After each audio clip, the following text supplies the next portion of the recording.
I make love with a focus and intensity that most people reserve for sleep. I had to touch you with my hands. I had to taste you with my tongue.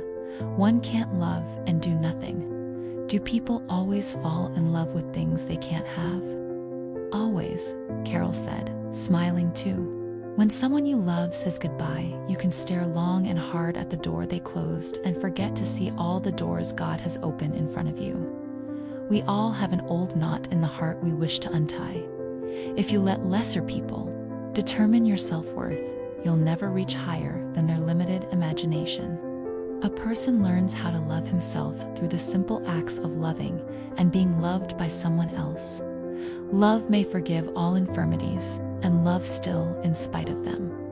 But love cannot cease to will their removal. I hold it true, whatever befall. I feel it when I sorrow most. 'Tis better to have loved and lost than never to have loved. At all in fairy tales, the princesses kiss the frogs, and the frogs become princes. In real life, the princesses kiss princes, and the princes turn into frogs. Love embracing Tao, you become embraced. Supple, breathing gently, you become reborn. Clearing your vision, you become clear. Nurturing your beloved, you become impartial. Opening your heart, you become accepted. Accepting the world, you embrace. Tao, bearing and nurturing. Creating but not owning. Giving without demanding. Controlling without authority. This is love. How could I have been so ignorant, she thinks. So stupid, so unseeing, so given over to carelessness. But without such ignorance, such carelessness, how could we live? If you knew what was going to happen, if you knew everything that was going to happen next, if you knew in advance the consequences of your own actions, you'd be doomed. You'd be as ruined as God. You'd be a stone. You'd never eat or drink or laugh or get out of bed in the morning. You'd never love anyone ever again. You'd never dare to. You're my sister, he said finally. My sister, my blood, my family. I should want to protect you. He laughed soundlessly, without any humor. To protect you from the sort of boys who want to do with you exactly what I want to do. Clary's breath caught. You said you just wanted to be my brother from now on. I lead, he said. Demons lie, Clary. You know there are some kinds of wounds you can get when you're a shadow hunter, internal injuries from demon poison. You don't even know what's wrong with you, but you're bleeding to death slowly inside. That's what it's like, just being your brother. But a line, I had to try, and I did. His voice was lifeless, but God knows, I don't want anyone but you. I don't even want to want anyone but you. He reached out, trailed his fingers lightly through her hair, fingertips brushing her cheek. Now at least I know why. Clary's voice had sunk to a whisper. I don't want anyone but you either. One of the most important things you can do on this earth is to let people know they are not alone. Love is not finding someone to live with. It's finding someone you can't live without. I want to try with someone who loves me enough to try with me. I want to grow old looking at the same face every morning. I want to grow old looking at the same face every night at the dinner table. I want to be one of those old couples, see still holding hands and laughing after 50 years of marriage. That's what I want. I want to be someone's forever.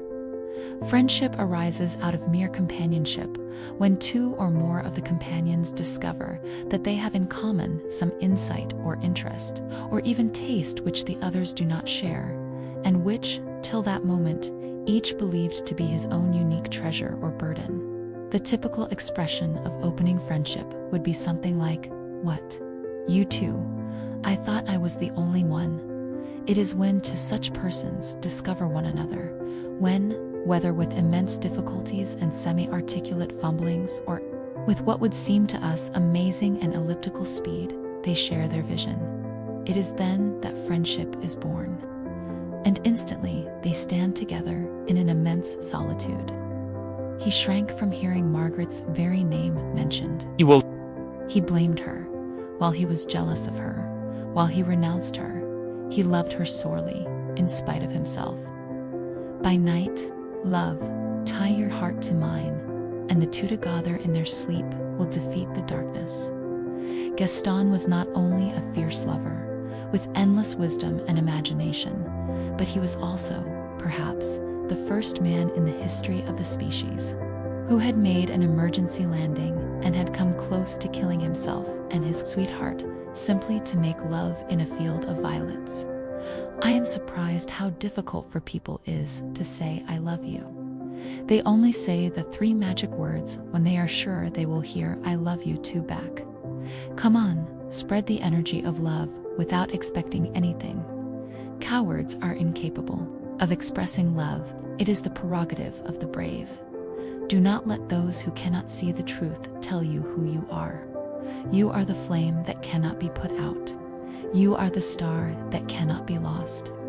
You are who you have always been, and that is enough and more than enough. Anyone who looks at you and sees darkness is blind. There was a man who loved the moon, but whenever he tried to embrace her, she broke into 1,000 pieces and left him drenched with empty arms. But you can't shut everyone out. I mean, you have to have someone to love, someone to hold on to. Someone, the question, love, is whether you want me enough to take the risk. Love that moves the sun and the other stars. When I understand myself, I understand you, and out of that understanding comes love. Love is the missing factor. There is a lack of affection, of warmth in relationship. And because we lack that love, that tenderness, that generosity, that mercy in relationship, we escape into mass action, which produces further confusion, further misery. We fill our hearts with blueprints for world reform and do not look to that one resolving factor, which is love. Everything that happens to you matters to me. She found him standing before the water, staring unseeing at its frozen surface. He was shivering. She watched him doubtfully for a moment. "Poe," she said to his back, "where's your coat? Where's yours?" She moved to stand beside him. "I'm warm." He tilted his head to her. "If you're warm and I'm coatless, there's only one friendly thing for you to do. Go back and get your coat for you." He smiled. Reaching out to her, he pulled her close against him. Katze wrapped her arms around him, surprised, and tried to rub some warmth into his shivering shoulders and back. "That's it exactly," Poe said. "You must keep me warm." She laughed and held him tighter. "Earth breathes in us.